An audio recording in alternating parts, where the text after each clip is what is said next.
प्रधान शिक्षक बहाली पर लगा ग्रहण, सक्षमता उत्तीर्ण डाउटफुल काउंसलिंग वाले अभ्यर्थियों को फिर से मिलेगा मौका। नमस्कार और आदाब आप तमाम दर्शक बंधुओं को, मैं हूं एसके चौधरी। दोस्तों, बिहार सरकार द्वारा जारी दिशा निर्देश के आलोक में प्रधान शिक्षक की बहाली टलते नजर आ रहा है, इस पर ग्रहण लगते नजर आ रहा है, जिसकी खबर सुनते ही तमाम शिक्षक अभ्यर्थियों में मायूसी छा गई है कि आखिर बिहार सरकार कौन सी खेल अपना रही है और शिक्षकों के साथ कौन सी राजनीति कर रही है। और वहीं साथियों, सक्षमता उत्तीर्ण वैसे शिक्षक जिनकी काउंसलिंग की प्रक्रिया बाधित हो गई थी, उनका काउंसलिंग डाउटफुल हो गया था, उन शिक्षकों को बहुत बड़ी राहत मिलने की खबर प्राप्त हो गई है। आखिर इन दोनों ही बिंदुओं पर इससे पहले कि हम विस्तार पूर्वक चर्चा करें, अगर आपने अभी तक हमारे इस चैनल सुसत्य वचन को सब्सक्राइब नहीं किए हैं तो कृपया अभी सब्सक्राइब कर लेंगे। दोस्तों, प्रधान शिक्षक एवं प्रधानाध्यापक की बहाली पर ग्रहण लगते नजर आ रहा है और इसका मुख्य कारण ये है कि बीते कल ही बीपीएससी द्वारा एक पत्र जारी किया गया है।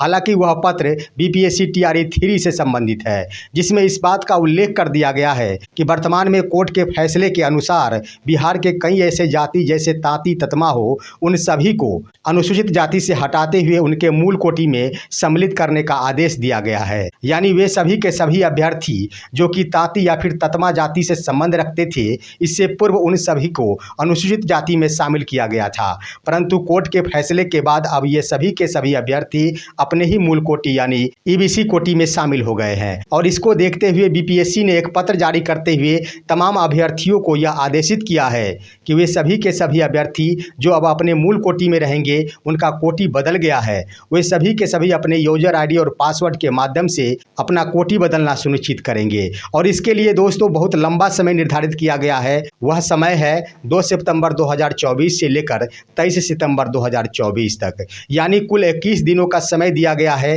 तमाम वैसे अभ्यर्थियों को जो पहले अनुसूचित जाति में शामिल थे, परंतु कोर्ट के फैसले के बाद अपने मूल कोटि ईबीसी कोटि में शामिल हो गए हैं। निश्चित रूप से टीआरई 3 की यह प्रक्रिया अब लटकती नजर आ रही है और लंबे खींचे जाने का आशंका जताया जा रहा है। परंतु दोस्तों, अगर वैसे अभ्यर्थी जो कि तांती या फिर ततमा जाति से संबंध रखते थे, वर्तमान में कोर्ट के फैसले के बाद अगर वे सभी के सभी अपने मूल कोटि में सम्मिलित हो गए हैं, तो यह मामला सिर्फ व सिर्फ बीपीएससी टीआरई 3 से ही संबंधित नहीं रह गया है। यह मामला अब शिक्षकों पर भी लागू होगा और वो प्रधान शिक्षक की बहाली पर भी लागू होगा और प्रधान अध्यापक की बहाली पर भी लागू होगा। भले ही इसके संबंध में बीपीएससी द्वारा अभी तक पत्र जारी नहीं किया गया है, लेकिन यह निश्चित है कि इसके लिए भी एक पत्र जारी किया जाएगा और वे सभी के सभी अभ्यर्थियों को अपने कोटि में बदलाव करना होगा ऑनलाइन लॉगिंग के माध्यम से। और जैसे ही इन अभ्यर्थियों को मौका दिया जाएगा, एक बार फिर से रिजल्ट की प्रक्रिया बाधित होगी, रिजल्ट जारी करने में समय लगेगा और शिक्षकों को लंबा इंतजार करना पड़ेगा। मिला जुलाकर कहा जाए तो निश्चित रूप से बहाली की प्रक्रिया कुछ दिनों के लिए टालने की नीति अपनाई जा रही है। अभ्यर्थियों को कहीं से भी राहत प्रदान नहीं की जा रही है और ये संभावना पहले से भी जताई जा रही थी कि निश्चित रूप से शिक्षक और शिक्षक अभ्यर्थियों के साथ यह चुनावी रणनीति अपनाई जा रही है। चुनावी बिंदुओं को देखते हुए ही बहाली की प्रक्रिया अपनाई गई थी, परंतु जब बिहार में चुनाव के आसार नहीं दिखे, उसके बाद बहाली की प्रक्रिया आगे की ओर बढ़ाई जा रही है। लेकिन उधर माननीय शिक्षा मंत्री द्वारा यह भी बयान दिया जाता है कि एक बार फिर से टीआरई 4 का आयोजन किया जाएगा, जिसमें लगभग 1.5 लाख पद होंगे। सवाल उठता है कि जहां प्रधान शिक्षक की परीक्षा ले ली गई है, प्रधानाध्यापक पद की परीक्षा ले ली गई है, बीपीएससी टीआरई 3 की परीक्षा ले ली गई है, सक्षमता परीक्षा ले ली गई है, तो इन तमाम परीक्षाओं के आधार पर नियुक्ति आखिर कब तक होगी और पीछे वाली नियुक्ति पूर्ण भी नहीं होती है और शिक्षा मंत्री द्वारा बयान जारी कर दिया जाता है कि बीपीएससी टीआरई 4 का भी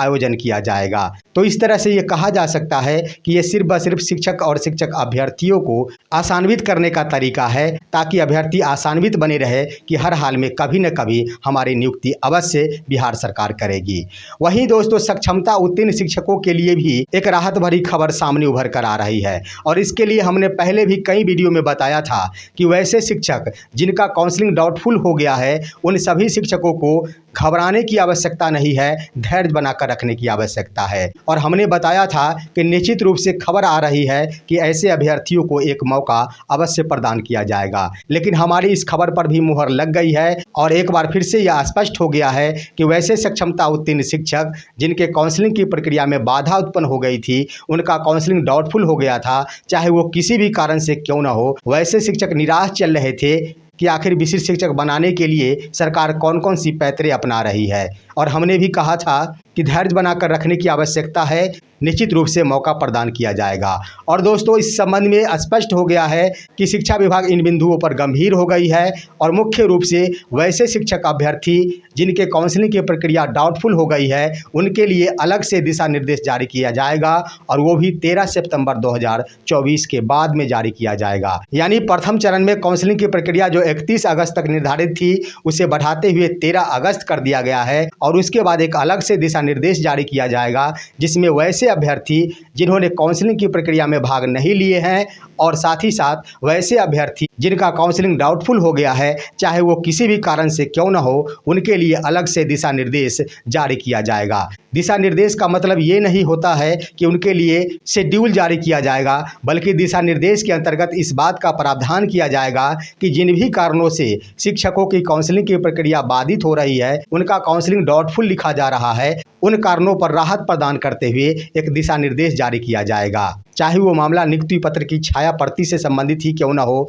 या फिर टीईटी प्रमाण पत्र से संबंधित ही क्यों न हो, या फिर अमान्य सूची में प्रमाण पत्रों के नाम शामिल होने से संबंधित क्यों न हो, इन तमाम बिंदुओं पर विचार करते हुए शिक्षा विभाग की ओर से एक बार फिर से तमाम अभ्यर्थियों को मौका प्रदान किया जाएगा और अलग से शेड्यूल जारी करते हुए दिशा निर्देश जारी किया जाएगा। तो निश्चित रूप से वैसे अभ्यर्थियों के लिए एक बहुत बड़ी राहत होगी जिनका काउंसलिंग डाउटफुल साबित हो गया था। और दोस्तों, इस खबर को प्राप्त होते ही एक बार फिर से वैसे शिक्षकों के मन में खुशी की लहर दौड़ गई है। वहीं दोस्तों, एक तरफ जहां राहत प्रदान की जा रही है, तो एक तरफ काउंसलिंग की प्रक्रिया को आगे भी बढ़ाया जा रहा है। आप सभी अवगत होंगे कि पहले 31 अगस्त तक ही काउंसलिंग की प्रक्रिया निर्धारित थी, लेकिन वर्तमान परिस्थिति में इसे 13 सितंबर निर्धारित कर दिया गया था और उसके बाद फिर से अब आ गया है कि एक और अलग से दिशा निर्देश जारी किया जाएगा। हालांकि ये बात बिल्कुल सही है, दिशा निर्देश जारी होना चाहिए, चाहे इसके लिए कुछ विलंब ही क्यों न हो, लेकिन शिक्षकों को राहत मिलनी चाहिए। तो ऐसे राहत मिलने से एक तरफ के अभ्यर्थी को खुशी है,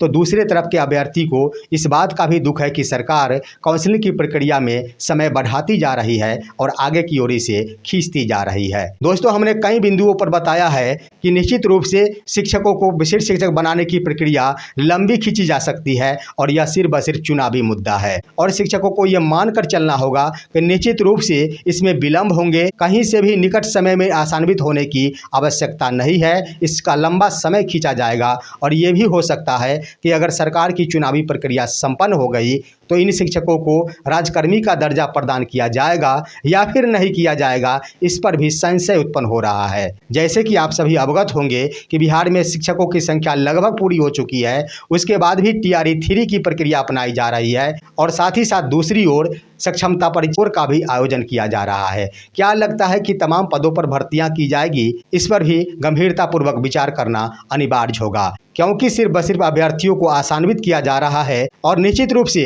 TRE 3 की बहाली ही क्यों न हो या फिर TRE 4 की ही बहाली क्यों न हो, ये सभी के सभी बहालियां चुनाव से पहले नहीं बल्कि चुनाव के बाद ही हो सकते हैं। इससे पहले आशा करना शायद असंभव प्रतीत होता है। और वहीं रह गई प्रधानाध्यापक और प्रधान शिक्षक की बहाली, तो निश्चित रूप से इसे भी टाला जा रहा है और इस बहाली को चुनाव तक खींचा जाएगा, लेकिन यह निश्चित है कि चुनाव से पहले प्रधान शिक्षक और प्रधानाध्यापक की बहाली निश्चित रूप से सरकार द्वारा कर ली जाएगी। वहीं सक्षमता उत्तीर्ण शिक्षकों को राजकर्मी बनाने की बातें कही जाए तो 13 सितंबर के बाद एक बार फिर से अलग से दिशा निर्देश जारी किया जाएगा और उसके बाद दोस्तों सक्षमता परीक्षा 2 जिसकी परीक्षा की शुरुआत हो गई है और वह 26 सितंबर तक चलेगी। उसके बाद वैसे शिक्षकों का भी रिजल्ट प्रकाशित किया जाएगा और रिजल्ट प्रकाशित होते ही उन शिक्षकों की भी काउंसलिंग की प्रक्रिया शुरू हो जाएगी। तो निश्चित रूप से एक और दिशा निर्देश जारी किया जाएगा और इस आधार पर यह लग रहा है कि अक्टूबर से पहले काउंसलिंग की प्रक्रिया संपन्न नहीं हो पाएगी